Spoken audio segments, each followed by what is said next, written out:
오늘 주시는 하나님의 말씀 함께 봅니다.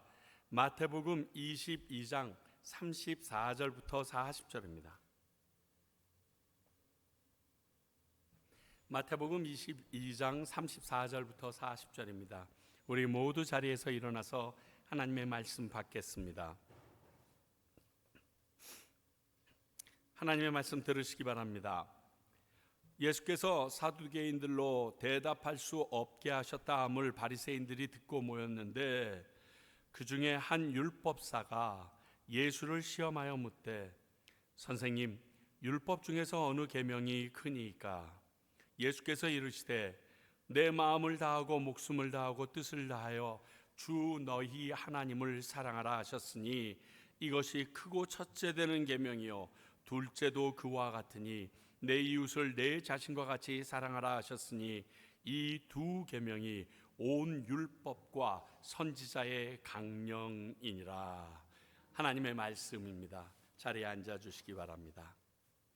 기도하겠습니다.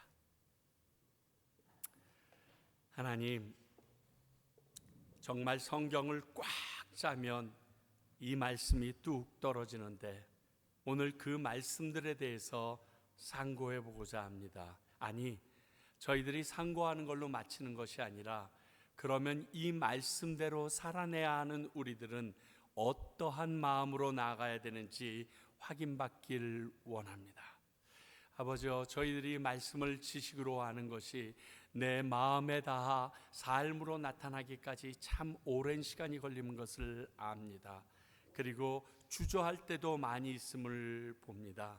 아버지여, 오늘 이 말씀을 들을 때 우리의 마음밭을 기경하여 주셔서 30배, 60배, 100배의 결실을 맺는 뿌리가 다 자리 잡도록 도와 주시옵소서.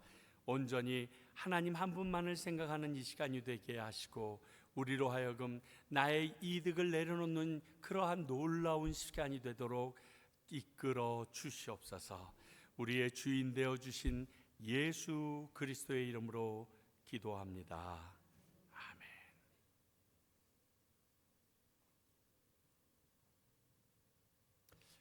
오늘 본문 말씀은요, 지금까지 계속 논쟁에 대한 말씀들이 있는데 그 논쟁 중에 또 하나의 논쟁이 되게 됩니다. 자, 우리 한번 생각해 볼 거예요. 어떤 논쟁이 있었는지. 마태복음 21장 23절서부터 32절까지 대제사장과 장로들이 나와서 예수님에게 너 그 권위는 어디로부터 왔느냐 해서 권위에 대한 논쟁이 시작되었죠. 그리고 마태복음 22장 15절에서부터 22절에는 바리새인이 헤롯 당원들과 함께 와서 도대체 우리가 세금을 내는 게 좋겠습니까? 아니겠습니까? 라는 정말 뜬금없는, 그리고 오도갈도 할 수 없는 것 같은 그러한 질문으로 논쟁의 화제를 삼았는데 그들이 할 말을 잃고 돌아가게 됩니다. 그리고 지난번에는요, 23절서부터 33절까지 사두개인이 와가지고 부활에 대해서 이야기를 하면서 말도 안 되는 형사취수제도, 7명의 아들이 한 여자와 결혼했는데 부활하면 누구의 아내가 되느냐, 이런 엉뚱한 이야기들을 해서 예수님께서 너희들은 성경도 모르고 하나님도 모르고 부활에 대해서도 모른다라고 그들을 꾸짖으면서 상황을 종료시켰습니다. 그리고 이 말을 들었던 바리새인들은 내심 굉장히 좋았을 거예요. 왜냐하면 사두개인들은 부활이 없다, 천사가 없다고 했지만 바리새인들이 그 질문에 나올 때마다 힘들어했는데 예수님께서 코를 납작하게 하셨으니까 이제는 바리새인이 득세해서 나옵니다. 아니, 자기들을 이겨줬는데, 자신들이 가지고 있는 사상을 확고하게 해줬는데 왜 나왔느냐? 간단해요. 아직도 걸르적거리는 존재가 예수님이거든요. 그의 제자와 따르는 많은 무리들이 기득권층인 자기 바리새인들을 공격하기 때문에 이 기회에 그는 배움이 적다라는 것을 알고 율법을 통체적으로 말해서 한마디로 얘기해 주십시오. 근데 대답하지 못하면 그거 봐라, 배움 없는 그 사람에게 너희들이 배운 게 다 헛것이 아니냐라고 완전히 묵살시키기 위하여 이 제목을 가지고 와서 율법의 핵심, 즉 가장 큰 계명은 뭐라고 생각하십니까? 라고 질문했던 것입니다. 물론 이 질문에 그들이 아무 할 말 없이 돌아가게 됐다라고 성경은 기록하고 있고요.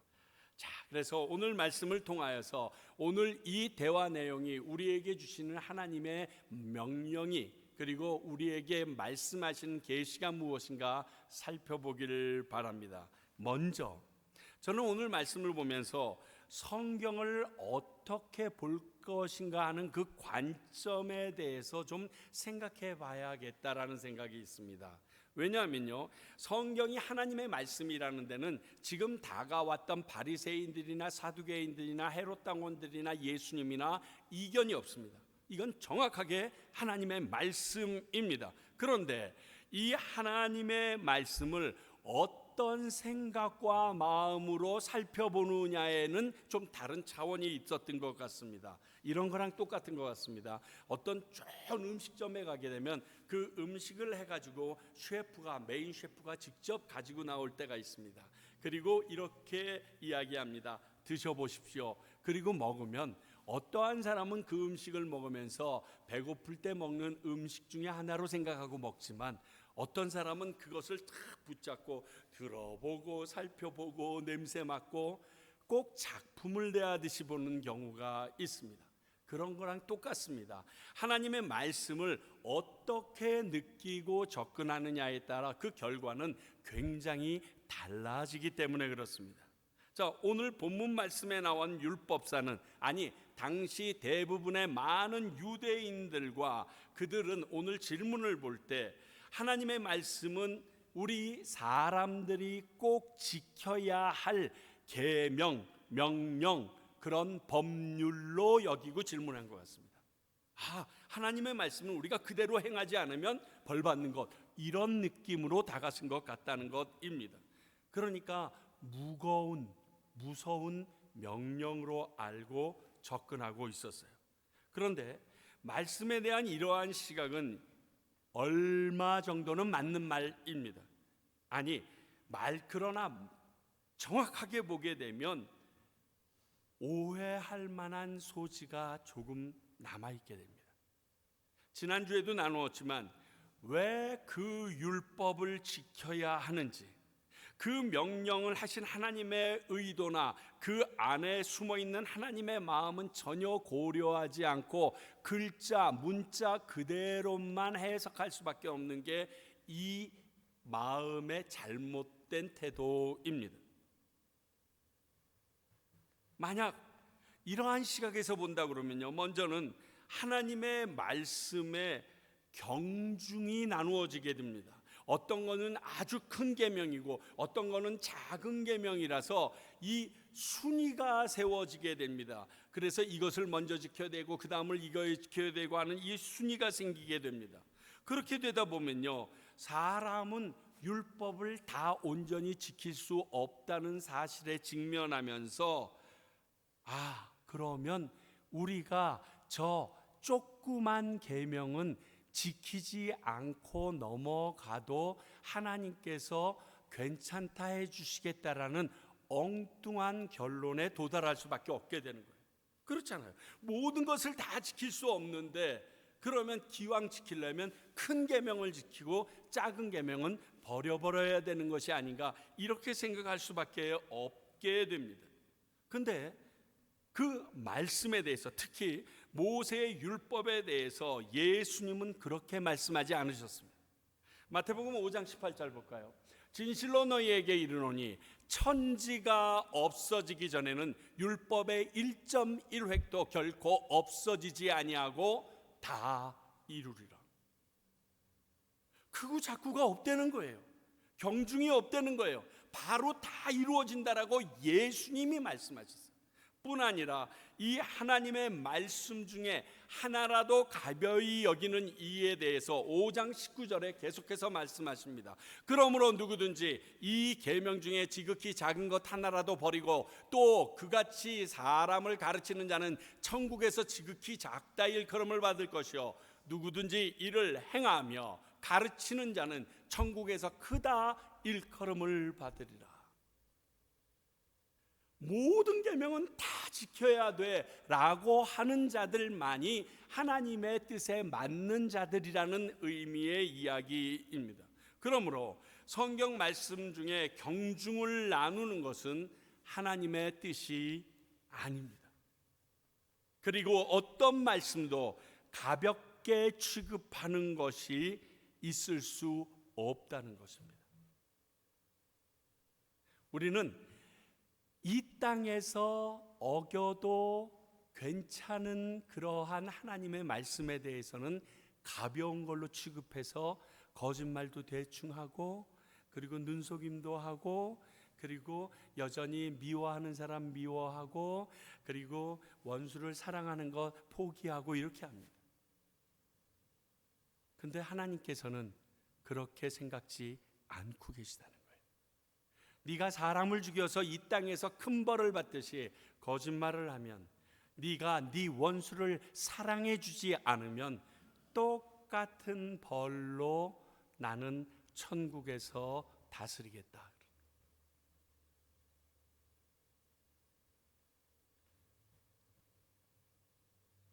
더군다나 이런 시각에서 보면요, 시대에 따른 차이를 극복하기가 참 어렵습니다. 이게 무슨 말이냐면요, 야, 옛날 과거의 계명이야, 그러니까 이제는 그거 지키지 않아도 된다, 이런 말들을 쉽게 하기 시작합니다. 왜? 말씀은 꼭 지켜야 될 명령으로만 생각하게 되면요. 그러면 저는 이런 측면을 여러분들에게 얘기하고자 합니다. 하나님이 어떤 분이신지 알아가는 것으로 성경을 접근하는 방법, 다른 말로 얘기하면요, 성경을 통해서 하나님의 성품을 하나씩 하나씩 찾아가는 것을 말합니다. 저는 성경을 이런 시각에서 보는 것을 권합니다. 그리고 제가 말씀을 준비할 때도 오늘 본문에서 나오는 하나님의 또 예수님의 성품은 무엇인가, 그것을 찾아서 여러분들에게 소개하려고 노력합니다.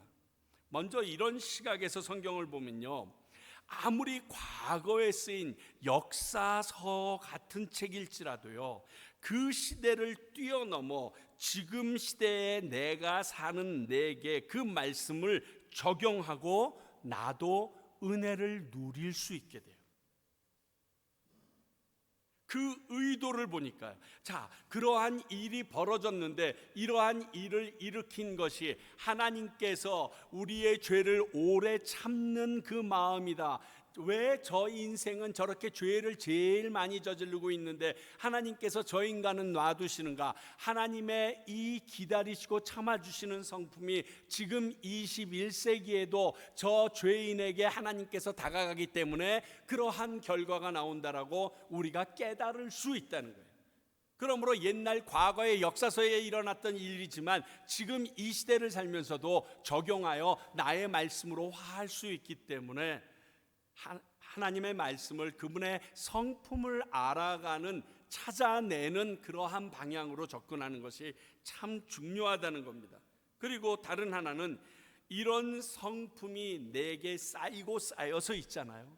그러면 어떤 일이 딱 닥쳤을 때, 아, 하나님께서는 내게 이러한 어려움을 주셨다는 것은 당신의 성품으로 볼 때 나로 하여금 넘어지게 하기 위함이 아니라 다시금 세워주시기 위함이라는 이러한 특성을 알고 이길 수 있는 힘이 생겨요. 근데 성품을 알지 못하면 내 입장에서 닥치는 일들이 성경 말씀과 일치하는 내용이 없으면 방황하기 시작합니다. 뭐 이래, 예수를 믿었더니, 하나님을 믿었더니, 교회 열심히 나와서 봉사했더니 내게 주어지는 게 없는데, 이렇게 하고 끝나버리게 됩니다. 그러나 하나님의 성품과 예수님의 성품이 우리 안에서 말씀을 통하여 하나씩 하나씩 차오르기 시작하면 내게 닥친 모든 사건에 대하여 해석하는 눈이 하나님의 성품에서, 예수님의 성품에서 재해석되어지기 때문에 우리의 신앙이 훨씬 더 일취월장할 수 있게 된다는 거예요. 그래서 오늘 이 바리새인처럼, 서기관처럼 이런 접근보다는 하나님의 성품을 알아가는, 즉 이 말씀 가운데 하나님이 성품이 무엇인가 찾는 것이 참으로 중요한 접근 방법이라고 생각합니다. 오늘 이 유대인들이 하나님께서 이스라엘을 세우실 때, 택하서 선민 삼으실 때 이스라엘이 특별해서 세우지 않았다라고 그렇게 말씀하셨는데, 은혜로 된 것인 것 이것 하나만 알았어도 다른 사람을 짓누르기 위하여 이러한 논쟁과 질문을 하는 일은 없을 것입니다. 그렇게 잘못된 입장이 이렇게 나옵니다. 자, 그러면 오늘 본문의 주제가 되는 온 율법과 선지자의 강령이란 무엇인가? 예수님의 가장 큰 계명에 대한 이 답변은요, 당시 이 질문을 해온 율법사나 병행구절인 마가복음 12장에서는 그 질문을 서기관이 해왔다고 하는데, 그 두 사람 모두 다 그 질문이 합당하다라고, 맞다라고 대답했다는 것입니다. 그러니까 예수님의 대답은 정확했다라는 것을 기본으로 깔고 생각합니다. 두 가지를 말씀하셨습니다. 하나님을 사랑하라, 이웃을 사랑하라. 한마디로 사랑하라.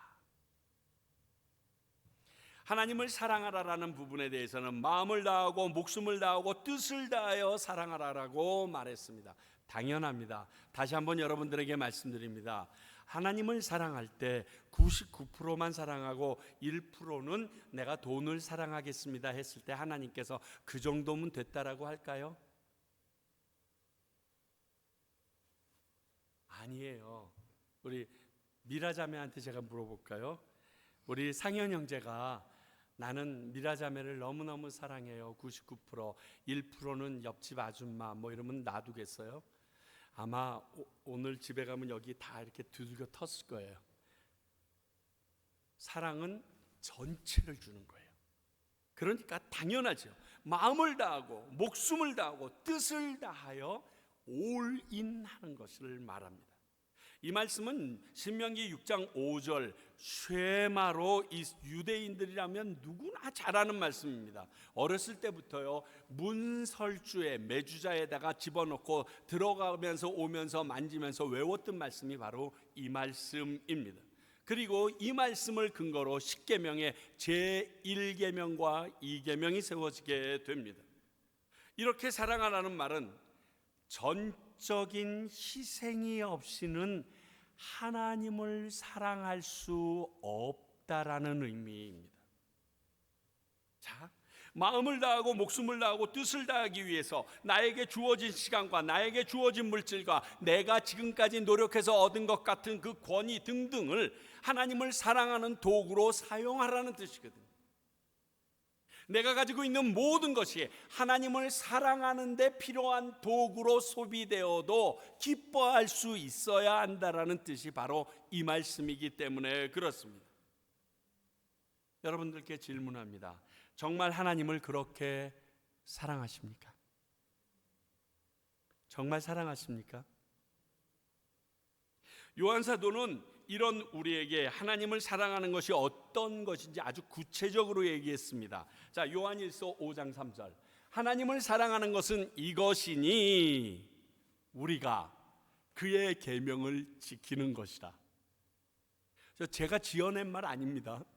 그의 계명들은 무거운 것이 아니로다. 자, 그러면 아까 했던 질문을 좀 다르게 바꿔봅니다. 여러분들은 하나님의 계명을 지키기 위해서 얼마나 수고하고 애쓰고 계십니까? 이게 내가 하나님을 사랑하고 있는지 안 하고 있는지의 잣대가 된다는 겁니다. 그래서 예수님은 너희들이 바리새인들만큼 열심히 없으면 택도 없다 이런 말씀하셨던 거예요. 이쯤 되면 그 어떤 유대인도 이 계명이 율법 중에 첫째라고 얘기했는데 아니라고 얘기 못할 거예요. 왜? 율법 지키는 것을 목숨보다 귀하게 여기는 유대인들이기 때문에 그렇습니다. 우리도 하나님 사랑은 가장 중요한 가르침 중에 하나입니다. 당연하죠. 근데 찬양으로만 그럴 것이 아니라 그분의 말씀을 지켜냄으로 증명해야 합니다. 지키기 힘들어. 요즘 세상에 이러면 하나님 사랑을 포기하는 거예요. 우리에게도 동일하게 요구되는 계명이 이 하나님 사랑이라는 것 잊지 마십시오. 두 번째, 내 이웃을 사랑하라. 어떻게? 내 자신같이 사랑하라, 이렇게 얘기합니다. 이렇게 얘기하시면 쉽게 이해가 될 거예요. 갑자기 자동차를 타고 가는데 위험 상황이 됐는데 내가 유익하도록 핸들을 확 돌리는 거, 그렇게 남을 사랑하라래요. 아시겠어요? 너는 죽고 나는 살고 뭐 이런 거 있잖아요. 이 말씀도 레위기 19장 18절에 나오는 말씀이고, 이것을 근거로 10계명에서 5계명에서부터 10계명 10번째 계명까지 나왔습니다. 그 외에도 엄청나게 많은 율법이 이 말씀으로부터 파생되어서 이스라엘 백성 가운데 무거운 짐처럼 놓여져 있습니다. 지난 수요일 날 과부를 돌아보라고 하셨던 말씀 역시 이 이웃을 사랑하라는 말씀에서 파생된 것이고요. 그렇기에 이 말씀 역시 유대인들이 반박할 수 없는 중요한 율법으로 알고 있습니다. 그런데 이 말씀에 대해서도 요한 사도는 또 구체적으로 이렇게 요한일서 3장 18절에서 말하네요. 자녀들아, 우리가 말과 혀로만 사랑하지 말고 행함과 진실함으로 하자. 이런 말만 안 쓰여 있으면 사랑이라는 게 워낙 두리뭉실해서 대충 가도 되는데, 참 요한 사도 징하게 오래 사시면서 우리를 되게 힘든 말을 많이 쓰셨어요. 말과 혀로만 하지 말자는 거예요. 사랑해, 사랑해. 너무 많이 저는 저희 아내한테 듣는 말입니다. 차라리 설거지 한 번을 해줘라, 뭐 이러면서. 차라리 방 한 번 청소해 주라, 막 이러면서. 정말 폐부를 찌르는 정확한 지적입니다. 이렇게 사랑하라면 우리는 손해볼 수 있습니다. 그리고요, 그렇게 섬겼던 그 이웃에게 이용당할 수도 있어요. 뒤통수도 맞아요. 그런데 말이죠, 저는 저희들이 이거 해봤으면 좋겠어요. 이런 일로 우리가 사기당하고 다 털리고, 그렇게 되면 하나님께서 어떻게 우리에게 역사하시는지 우리를 통하여 우리의 주위 사람들이 보고 하나님이 계시다는 걸 좀 증명해 봤으면 좋겠어요. 우리 평강교회가 모든 사람을 위하여 모든 것을 포기하고 나갔을 때 과연 하나님께서 그 말씀대로 살았던 저 평강교회를 어떻게 세우시고 기름 부어주시고 축복하시는지 주변 교회들이, 주변에 있는 믿지 않는 사람들이 보게 해주고 싶어요. 알게 해주고 싶어요. 왜? 하나님의 말씀은 살아서 생명력이 있기 때문에 그대로 놔두시지 않을 뿐이니까요. 한번 해보고 싶지 않으세요? 제가 믿기로는 이런 우리를 그냥 그렇게 내버려 두지 않을 하나님이신 것을 저는 확실히 믿거든요. 자, 이렇게 십계명의 근간이 되는 이 두 말씀을 가리켜서 온 율법과 선지자의 강령이라고 말합니다. 아니, 예수님도 이 말씀을 근간으로 우리들을 위하여 십자가를 지셨고요, 제자들에게도 가르치셨습니다. 뿐만이 아니라 이것이 교회가 지켜야 될 모든 것이 중심이 됩니다. 하나님 사랑, 이웃 사랑. 그러면 하나님이 원하시는 교회가 됩니다. 자, 이렇게 해서 오늘 그 내용은 살펴봤는데 39절에 둘째도 그와 같으니라고 쓰여 있는 이 말에 대해서 저희들이 좀 생각해 보았으면 좋겠어요. 한마디로 얘기하면 이거예요. 지금 첫째와 둘째가 등수가 아니다, 중요한 것 순서가 아니다, 이런 말이에요. 하나님의 사랑과 이웃 사랑은 모두 지켜야 할 다 동일한 것이다, 이거죠. 저희 아내에게서 최유찬은 목사일까요? 남편일까요? 이렇게 묻는 거랑 똑같아요. 저희 아내에게서 저는 목사일까요? 남편일까요? 둘 다예요. 그거 띄어놓을 수가 없어요. 하나님 사랑, 이웃 사랑은 띄어놔지지가 않아요. 그냥 하나예요. 띄어놓고 보니까 하나예요. 자, 하나님 사랑과 이웃 사랑의 관계에 대해서 다시금 좀 짚어볼게요. 먼저는요, 이웃 사랑으로 하나님 사랑을 보여줄 수 있다라고 성경은 말합니다. 그러니까요, 하나님을 확인하기 위해서는, 하나님이 계신지 확인하기 위해서는 이웃이 필요해요. 하나님을 보기 원하는 이들에게 이웃 사랑으로 하나님의 존재를 알게 해줄 수 있다라고 말합니다. 요한일서 4장 12절이죠.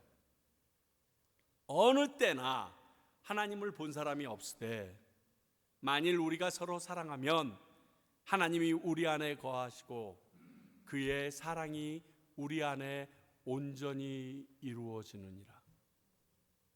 말도 안 되는 어마무시한 희생적인 사랑을 했을 때 주변에 있는 사람들은 쟤네 예수 믿는 애들이야? 이런 의문을 가져요. 갑자기 뜬금없이. 왜? 예수 믿는 사람들이 아니라면 저런 미친 사랑을 할 리가 없거든요. 저런 희생과 헌신을 할 리가 없거든요. 쟤네 예수 믿어? 이게 바로 이 말이에요. 이 말씀을 역으로 보면요, 믿는 우리가 서로 사랑하지 않고 반목하고 다투는 모습을 볼 때 세상 사람들은 하나님이 없다라고 확신한다는 거예요. 당연하지 않아요? 집안에서도 어르신 한 분만 있으면 형제간에 큰 소리 내지 않습니다. 그런데 무소부재하고 전지전능하신 하나님이 살아계시다는 곳에서 그 난리하고 법석하는 것을 보면 그들이 확신하죠. 하나님이 없는 게 맞구나. 그러니까 제 사람들이 저러지. 당연히 그럴 거 아니에요. 그러므로 이웃 사랑과 하나님의 사랑은 뗄 수가 없어요. 또 이렇게도 말씀하십니다. 하나님을 사랑하는 자가 그의 계명을 지키는 자, 우리 이건 알고 있습니다. 그것이 이웃 사랑의 증거다. 요한일서 5장 2절. 우리가 하나님을 사랑하고 그의 계명을 지킬 때에 이로써 우리가 하나님의 자녀를 사랑하는 줄 아느니라. 이 부분은요, 우리 믿는 자들이 좀 경각심을 가지고 들어야 될 말씀 같습니다. 하나님을 사랑하는 것이 그의 계명을 지키는 것이라는 것을 우리 조금 전에 알았습니다. 근데 이것이 내 옆에 있는 하나님의 자녀를 사랑한다라는 증거랍니다. 그렇겠죠. 그의 계명 중에 반 이상이 이웃사랑에 대한 것인데 하나님의 계명을 지키다 보면 자연히 이웃을 사랑할 수밖에 없게 될 것이기 때문에 그렇습니다. 지난 주일 한 주 동안에 저희 아내를 통해서 이 말씀을 들었어요. 본회포 목사님이 이렇게 말씀하셨대요.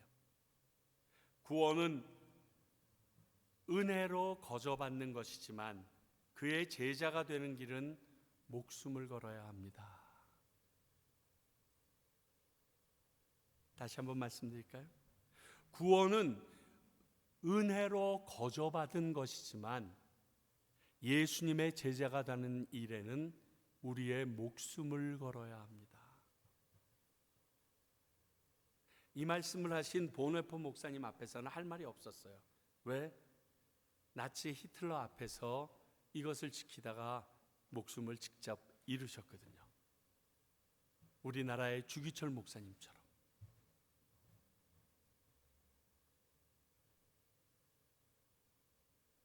우리는 구원받고 천국 가면 모든 게 끝나는 줄 압니다. 근데 예수님은 그렇게 말씀하지 않으셨습니다. 그의 제자들을 놔두고 말씀하시길 모든 민족으로 제자를 삼아 땅끝까지 그 복음을 전하라고 명령하셨어요.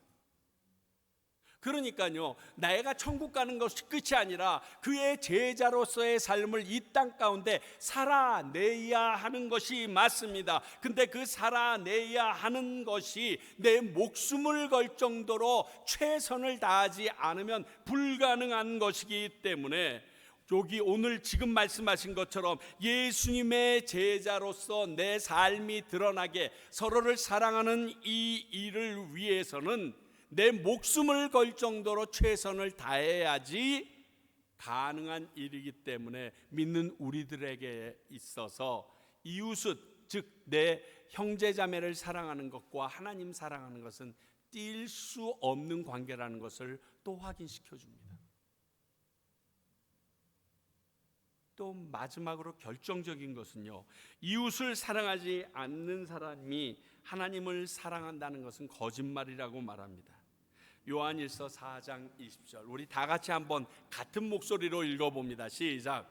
누구든지 하나님을 사랑하노라 하고 그 형제를 미워하면 이는 거짓말하는 자니, 보는 바 그 형제를 사랑하지 아니하는 자는 보지 못하는 바 하나님을 사랑할 수 없느니라.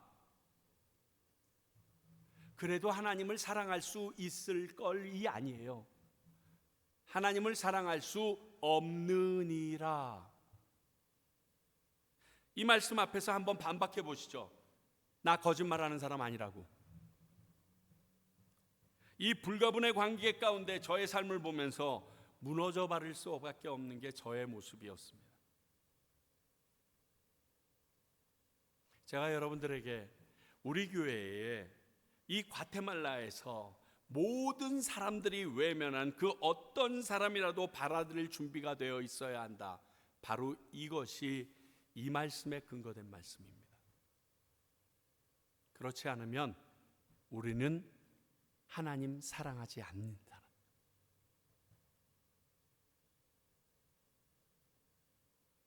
어느 인간이 보기 싫어서 외면할 수는 있지만 믿는 우리들에게는 그것이 하나님도 사랑하지 않는다라는 선포라는 것입니다.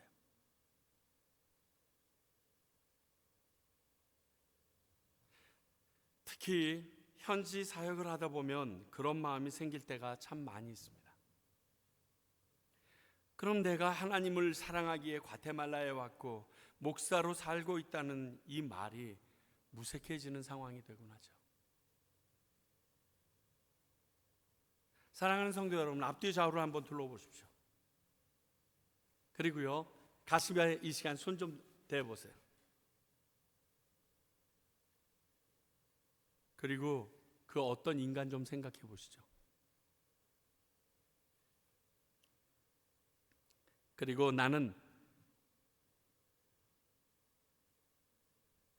이런 나를 위하여 자기 목숨까지 주신 예수님을 한번 좀 생각해 보세요.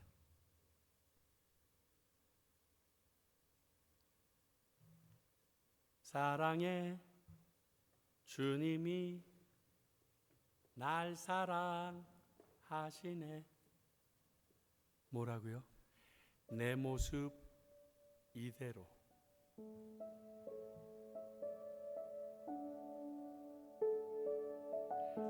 내가 조금 나아졌기 때문이 아니라 여전히 그 사람 미워하고 있는데, 그런데 그대로 나를 받아주시고요. 그렇기 때문에 나도 그 사람을 받아주는 것이 맞다라고 고백하는 겁니다. 사랑해 주님이 날 사랑하시네. 내 모습 이대로 받으셨네. 사랑해 주님이 날 사랑하듯이 나도 너를 사랑하며 섬기리. 한 번 더 고백합니다. 사랑해 주님이 날 사랑하시네. 내 모습 이대로 받으셨네. 사랑해 주님이 날 사랑하듯이 나도 너를 사랑하며 섬기리. 우리 이 시간 함께 기도합시다. 미워하는 그 사람을 위해서, 아니 그것이 내가 하나님을 온전히 사랑하는 길이기 때문에 우리 기도하셔야만 합니다. 회개하셔야만 합니다. 용서해 주셔야만 합니다. 그래서 하나님을 온전히 사랑하는 우리가 될 수 있도록 만들어야 합니다. 혹시 다른 사람이 들을 수도 있으니까 조용히 하나님께만 아뢰시기 바랍니다. 그리고 하나님 사랑과 이웃 사랑 모두를 이뤄내는 저와 여러분이 되길 원합니다. 하나님 아버지 감사합니다. 저희들이 하나님 사랑하기 원합니다. 오늘 말씀이 우리에게 주시는 부담은 정말 어렵습니다. 저희들이 알고 있는 것 이상입니다. 아버지여, 당신은 자신의 옷을 제비 뽑는 자들까지 사랑했는데 아직도 내가 사랑하지 않는 사람이 있으면 아무리 목사라고 할지라도 하나님을 사랑하지 않으면서 단상 위에서 설교하는 것이며 하나님을 미워하면서 말씀을 대언하는 가증스러운 인간일 수밖에 없음을 고백합니다. 하나님, 내가 그 모습이 되지 말게 하시고 그저 원수를 잃어버리는 것이 아니라 나를 받아주신 그분 앞에 나아가는 시간이 되게 하여 주시옵소서. 아버지,